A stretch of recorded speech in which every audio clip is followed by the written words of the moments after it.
Et puis les producteurs de Roquefort sont en colère. Ils ne veulent plus entendre parler du Nutri-Score, cette note, vous le savez, affichée sur les emballages des produits dans les supermarchés pour indiquer si ces produits sont trop gras, trop salés, trop sucrés. Ça va de A à E.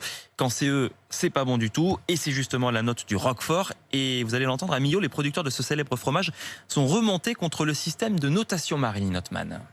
Dans les allées de ce supermarché en Aveyron, on y trouve la star locale. Roquefort, c'est l'un de mes préférés. Reste à savoir si le Roquefort passe le test du Nutri-Score. Nutri-Score, pour voir la qualité des aliments. Ils disent qu'il est trop salé, trop de gras.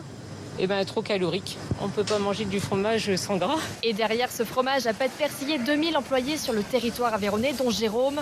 Cet éleveur de brebis rappelle qu'il ne peut pas changer une recette ancestrale. On s'occupe du troupeau selon un cahier des charges AOP. On travaille tout ça naturellement pour être après sanctionné par un Nutri-Score qui dit vous méritez un E. On estime que notre produit a plus de valeur que ça. Guider le consommateur vers des choix plus sains, oui, mais pas à n'importe quel prix. Sébastien Vignette est secrétaire général de la Confédération du Roquefort et il estime le système de notation Nutri-Score injuste. On compare des choses qui ne sont pas comparables. Les produits transformés, ils ont des édulcorants, ils ont des additifs, ils ont des conservateurs. Et ça, la formule du Nutri-Score, elle n'en tient absolument pas compte. Il interpelle les têtes de liste aux élections régionales afin qu'elles expriment publiquement leur position sur le sujet.